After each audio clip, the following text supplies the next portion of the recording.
yang saya hormati, praktek ini kurang lebih memakan waktu kalau jenazahnya utuh, tidak ada apa namanya luka atau bahasa Inggrisnya kudis tertentu gitu ya, itu paling 1 jam sudah selesai ya. Tapi kalau jenazahnya misalnya ada luka yang rentan apa namanya anggotanya tulangnya retak atau jatuh atau segala macam, itu memang harus lebih hati-hati. Nah, kita ambil contoh aja sembari kita nanti sedikit kalau buat perempuan kita praktekkan harus bagaimana. Kita ngambil contohnya yang laki-laki ya, tapi nanti untuk perempuan ini harus seperti apa, paling ada tambahan sedikit perbedaan. Kemudian hal yang harus diperhatikan setelah jenazah ada, sudah kita posisikan tempat ini, bagian daripada ketentuan yang harus diperhatikan.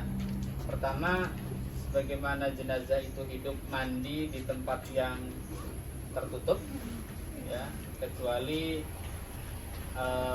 selama hidupnya suka ngebolang, jadi mandinya suka berpetualang di alam terbuka, itu lain cerita, tapi umumnya di dalam tempat tertutup. Maka ketika sudah wafat pun jenazah itu harus diperlakukan sama seperti halnya ketika dia hidup ya, mandinya harus di tempat tertutup. Maka sutra ini fungsinya adalah untuk membatasi supaya orang-orang di luar yang memandikan dan keluarga inti yang boleh melihat itu tidak boleh dibuka secara umum. Jadi harus orang-orang tertentu saja.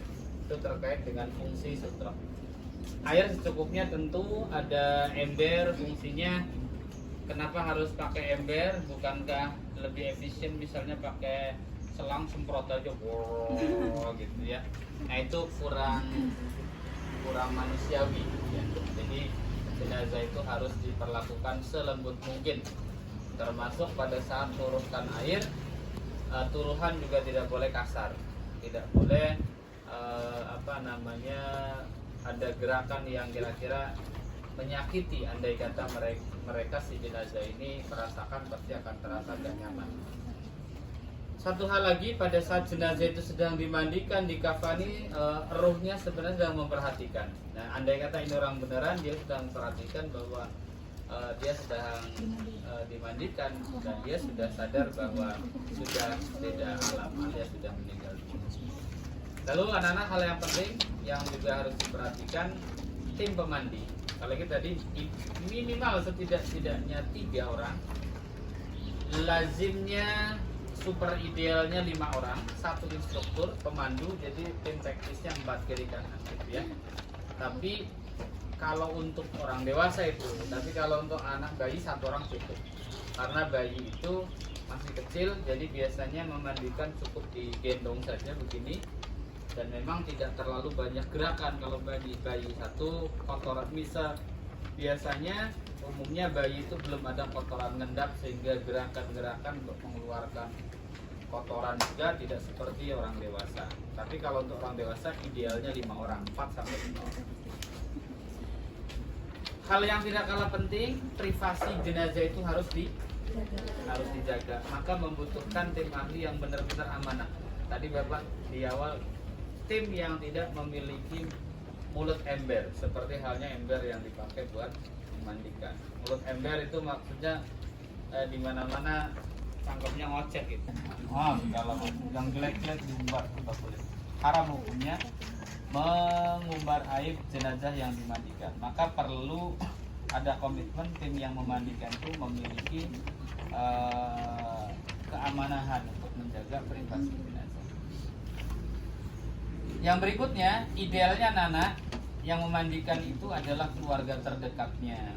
Kalau perempuan, anak-anak perempuannya, saudara-saudara terdekat dari perempuan. Nah, laki-laki boleh, asalkan itu anaknya, suaminya, dan masih ada yang berurutan dengan ahli waris. Begitu juga kalau yang wafat misalnya laki-laki, maka perempuan, anak perempuannya, istrinya boleh memandikan. Tapi mohon maaf, untuk misalnya membersihkan, menggosok bagian-bagian vital tertentu, maka itu apa namanya dianjurkan perempuan dengan ke anak perempuannya atau dengan apa fungsi apa itu sarung tangan? Sarung tangan itu fungsinya adalah sehingga pada saat orang memandikan pun itu anaknya atau siapapun pada saat membersihkan bagian-bagian vital gitu ya, mohon maaf kemaluan depan atau belakang itu tidak langsung menyentuh, karena langsung menyentuh sama pada saat waktu hidupnya, setelah wafatnya pun hukumnya nggak boleh, walaupun itu apa namanya saudaranya gitu. Jadi harus betul-betul ada. Nah, fungsi yang lain dari sarung tangan itu khawatir ada penyakit-penyakit yang menular, termasuk masker gitu ya, itu dari sisi medisnya. Termasuk apa namanya ini celemek atau celemek supaya kotoran apa enggak. Nah, itu terkait dengan apa namanya hal yang harus dimiliki kompetensi oleh tim pemandi. Berikutnya yang tidak kalah penting juga, memandikan itu karena bagian daripada hak sahibul mayit yang meninggal, maka agama membuat aturan. Pertama, jenazah itu dimandikan wajibnya 1 kali. Jadi kalau 1 kali belum bersih, sunnahnya 3 kali. Belum bersih 3 kali, 5 kali. 5 kali belum bersih, 7 kali. Serba ganjil. Jadi kalau 1 kali sudah bersih kayak bayi yang baru lahir gitu ya, hitungan jam atau hitungan hari meninggal dunia, ya 1 kali cukup gitu. Ya karena ada 3-5 itu kemungkinan orang dewasa itu tidak bisa bersih 1 kali mandi. Nah, urutannya anak-anak 1 kali itu pertama pada saat tim memandikan itu adalah turuan pertama itu berbarengan tim yang memandikan itu disertai dengan niat nawaitu uslan lirofil hadasil akbari lihazal kalau laki-laki, kalau perempuan lihadihil mayit fardhan lillahi ta'ala, atau lanawaitu uslan lihadihil janazati gitu ya, hadasil akbari fardhan lillahi ta'ala. Nah, mandi biar turuhan pertama itu untuk apa? Jadi seperti halnya kita mohon maaf kalian bersih dari haid, bersih mohon maaf laki-laki atau perempuan mimpi ikhtilam atau mimpi basah gitu ya, mimpi basah mohon maaf sehingga keluar sperma gitu ya, maka cara mandinya sama seperti memandikan jenazah. Bagaimana samanya? Mohon maaf pada saat sudah niat turuhan dari atas, sebagian dari bagian yang sebelah kanan dulu ya, dari bagian atas sebelah kanan terus ke bawah ya, sembari ada apa ada gosokan dari atas sampai bawah, terus kemudian pindah ke bagian kiri, jadi kanan kiri. Nah, nanti setelah bagian kanan sudah, baru dituruh keseluruhan ya, sembari membersihkan kemaluan baik depan ataupun belakang ya, depan atau belakang. Nah, ini apa fungsinya tadi ini kain basahan ini? Kalau laki-laki boleh ya, boleh terbuka dari apa namanya sutrot, dari batas auratnya sampai dengan ini apa ya, lutut, tapi umumnya sampai kaki. Tapi kalau perempuan itu pada saat diturunkan itu apa namanya diharuskan paling tidak sampai dengan apa namanya kepala, karena ini aurat, jadi harus betul-betul tertutup gitu ya. Dan pada saat menuangkan air itu adabnya harus dipakai. Kenapa mulut jenazah itu harus dalam keadaan tertutup, dan pada saat menuangkannya pun jangan kayak orang balas dendam dituang ke mulutnya, itu nggak boleh, jadi harus pelan-pelan ya. Nah, ini udah bersih terus gitu ya, kotoran sudah bersih. Nah, eh, ada proses. Nah, ini fungsinya ya. Jadi fungsi kiri kanan dua orang ini pada saat menggeser, ngebalik bagian belakang kanan, berarti kan yang ngegeser yang sebelah sini ya. Nah, sebelah sini. Maka ini harus diangkat secara pelan-pelan, baru belakangnya digosok, dibersihkan dengan sabun gitu ya. Lalu kemudian setelah sebagian kanannya sudah bersih, ya baru bergeser untuk bagian sebelah kiri digeser untuk bersihkan bagian belakang. Setelah bagian belakang bersih, anak-anak, hal yang tidak boleh dilupakan, orang meninggal itu capeknya luar biasa, beratnya luar biasa pada sakaratul maut. Sehingga kadang-kadang banyak yang mengeluarkan kotoran belum tuntas. Itu banyak dan lazimnya begitu. Pada saat ditarik ruhnya itu ada yang keluar kotoran, baru ruhnya lepas gitu ya. Sehingga kotoran itu, sisa itu perlu dibersihkan. Maka apa bahasa medisnya ini kalau ngangkat begini tuh? Semifolder. Oh, semifolder. Kirain semifolder. Diangkat begini pelan-pelan sembari ditekan pelan-pelan dari atas ke bawah. Nah, ini prakteknya bukan seperti orang mompa jantung. Bukan, tapi ditekan pelan sembari digosok begini ya, sampai kotorannya bersih.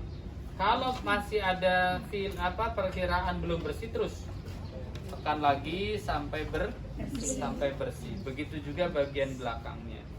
Ya.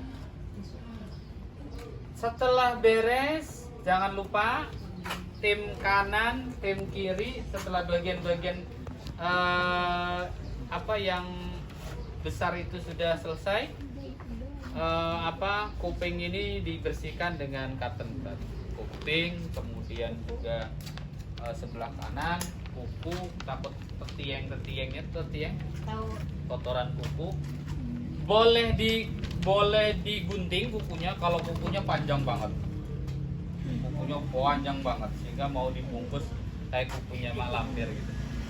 Nah, kalau kayak gini enggak. Nah, jadi kalau kukunya masih batas wajar dan tidak menyimpan najis, maka tidak perlu. Tapi kalau panjang banget dibolehkan untuk dipotong. Kukunya bukan jarinya yang dipotong, ya dibersihkan. Lalu kemudian biasa rambut disampo sampai bersih. Setelah mandi yang pertama ini, tim pemandi yakin bahwa sudah tidak ada kotoran, bersih ya, dengan sabun sudah terbersihkan, baru kemudian air yang kedua, mandi yang kedua, yakni air yang sudah tercampur dengan daun bidara. Daun bidara ya, atau boleh prakteknya kapur barus dulu, air yang dicampur kapur barus dulu, baru kemudian daun bidara ya. Tapi kalau daun bidara dulu, nanti otomatis fungsi kampernya itu akan tetap kuat gitu ya. Nah, makanya kebanyakan menggunakan mandi yang kedua itu bidara dulu, baru yang terakhir mandi yang ketiga adalah kapur barus ya. Biasa diturunkan dari atas sampai selesai ya. Kemudian yang yang ketiga dengan air yang sudah jadi sebenarnya kata kunci yang paling vital itu memandikan pada turuhan yang pertama, pada mandi yang pertama. Di situ membersihkan seluruh anggota jenazah ya, sisa kotorannya ya yang ada nempel di bagian-bagian yang lain ya, dari sejak keramas sampai hal yang lain itu ada di mandi yang pertama. Maka kalau yang pertama sudah, yang kedua itu hanya untuk ambil sunnah saja sebenarnya gitu ya. Kecuali mandi yang pertama itu belum bersih, maka yang kedua dan seterusnya itu jadi keharusan. Saya kira itu kenapa ini penting, sebab kalian memiliki keterampilan yang memang kudu dikombinasikan dengan pengetahuan medisnya ya. Satu lagi yang perlu diperhatikan, bagaimana di saat kalian memandikan orang yang memang memiliki penyakit yang menular, ya seperti COVID yang lalu. Pada saat COVID yang lalu kan di lapangan banyak cerita, ada orang yang dimandikan katanya diletakkan saja begini, bukan disemprot nawaitu ghuslan hadal mayyit. Udah dibungkusnya juga pakai apa itu? Pakai plastik gitu ya. Ya, seperti itulah realitas pada saat 3 tahun lalu kita dilanda COVID. Jenazah itu memang seperti tidak termuliakan gitu ya, karena paranoid yang berlebihan sehingga orang yang mati pada komplain pengen dimandiin lagi. Pengen mandi, ada yang ya apa pada saat pulang diminta dimandikan lagi keluarganya, ada yang takut ketularan dan takut mati kan. Ketularan tuh takut mati kan, yang dimandikan aja nggak berani, takut barangan mati. Jadi mati bukan karena dipraktekin mandi. Ada yang nggak dipraktek mandiin juga ya mati memati gitu ya. Jadi itu alat-alat medis ini fungsinya adalah untuk mengantisipasi hal-hal yang berkaitan dengan kotoran atau penyakit-penyakitnya. Baik, itu kira-kira secara teoretiknya, secara konsep prakteknya silakan. Ini jenazahnya anggap saja jenazah laki-laki, lalu kemudian nanti perempuan tinggal praktek ininya saja, apa nutupnya saja sebenarnya yang berbeda. Dan pada saat mengkafani ya, jadi pada mengkafani bedanya perempuan dan laki-laki itu memang ada, dari kain kafannya beda, dari rambutnya juga beda. Perempuan itu pada saat dikafani sunnah rambutnya dikepang ya, tahu dikepang? Kepang, tapi nggak usah diikat, dikepang saja, bukan digelung ya, dikepang 3. Jadi satu riwayat kalau tidak salah Siti Fatimah itu pada saat wafat dikepang gitu. Dikepang nggak mungkin satu ya, pasti minimal setidak-tidaknya. Baik, itu silakan, ini pas 5 orang ya. Silakan membuat posisi. Jam 3 kita beres maksimal lah. Ya, taruh satu.